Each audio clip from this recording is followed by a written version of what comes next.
Welcome to அபி சமையல். இன்னைக்கு நவராத்திரி ஸ்பெஷலா ஒரு சூப்பரான நெய்வேத்தியம் பார்க்க போறோங்க. எள்ளு பருப்பு பாயாசம் எப்படி செய்யலான்னு இந்த வீடியோல பார்க்கலாம். முதல்ல பருப்பை வேக வச்சுக்கலாங்க. ஒரு குக்கர்ல 1 டீஸ்பூன் நெய் சேர்த்திருக்கேன். இதுல 1/2 கப் அளவுக்கு பாசி பருப்பு சேர்த்துக்கிறேங்க. அடுப்பை சிம்ல வச்சுட்டு 2 நிமிஷத்துக்கு நல்லா வறுத்துக்கலாம். அடுத்து இதுல 2 கப் அளவுக்கு தண்ணி சேர்த்துக்கிறேங்க.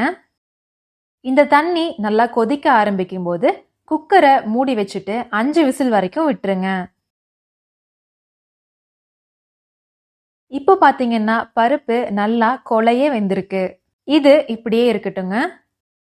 அடுத்து ஒரு கடாயில 1/2 கப் அளவுக்கு கருப்பு எள்ளு சேர்த்துக்கிறேங்க. அடுப்பை சிம்ல வச்சுட்டு இதை நல்லா வறுக்கணுங்க. கொஞ்ச நேரத்திலேயே எள்ளு நல்லா பொரிய ஆரம்பிக்குங்க. இதை ஒரு 3 நிமிஷத்துக்கு வறுத்தா போதுங்க. இப்போ இதை தனியா எடுத்து வச்சிருங்க.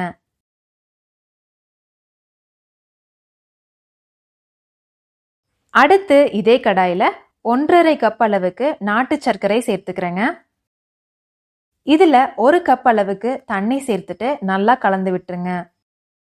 இந்த மாதிரி சர்க்கரையில ஏதாவது தூசிகள் இருந்துச்சுன்னா இதை ஒரு டைம் வடிச்சிருங்க. இது கூடவே வாசனைக்காக 3 ஏலக்காய் சேர்த்துக்கிறேங்க. இது ஒரு 2 நிமிஷம் கொதிச்சா போதுங்க. இப்போ இது கூடவே வறுத்து வச்சிருக்க எள்ளையும் சேர்த்துக்கலாங்க. அடுப்பை சிம்ல வச்சுட்டு 2 நிமிஷத்துக்கு கொதிக்க விட்டுருங்க. அடுத்து இதுல வேக வச்சிருக்க பருப்பையும் சேர்த்துக்கலாங்க.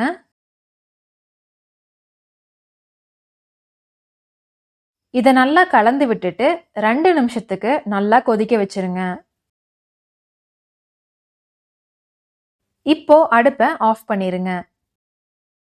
அடுத்து பாயாசத்துக்கு தேவையான திராட்சை முந்திரிய வறுத்துக்கலாங்க. ஒரு கடாயில 1/2 டீஸ்பூன் நெய் சேர்த்துக்கிறேங்க. 1 டேபிள் ஸ்பூன் பொடியா நறுக்குன தேங்காய் சேர்த்துட்டு நல்லா வதக்கிடுங்க. அடுத்து பொடியா நறுக்குன 4-5 முந்திரி சேர்த்துக்கிறேங்க. இதையும் நல்லா வறுத்துருங்க. கடைசியா 7-8 திராட்சை சேர்த்துட்டு நல்லா வறுத்துருங்க.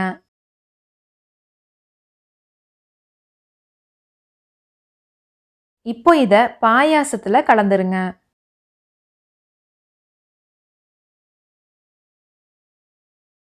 இதுல கடைசியா 1 கப் அளவுக்கு தேங்காய் பால் சேர்த்துக்கலாங்க. இதை நல்லா கலந்து விட்டீங்கன்னா சூப்பரான எள்ளு பருப்பு பாயாசம் ரெடி. இந்த பாயாசம் நவராத்திரிக்கு செய்யப்படுற ஒரு பாரம்பரியமான ஸ்வீட்ங்க. இந்த நவராத்திரிக்கு நீங்களும் மிஸ் பண்ணாம இந்த பாயாசத்தை செஞ்சு பாருங்க. நீங்களும் இதை சமைச்சு சாப்பிட்டு பார்த்துட்டு எப்படி இருந்துச்சுன்னு மறக்காம கமெண்ட்ல சொல்லுங்க. இந்த வீடியோ உங்களுக்கு பிடிச்சிருந்தா லைக் பண்ணிட்டு உங்க ஃப்ரெண்ட்ஸுக்கும் ஷேர் பண்ணிருங்க. மறக்காம அபி சமையல் சேனல்ல சப்ஸ்கிரைப் பண்ணிருங்க.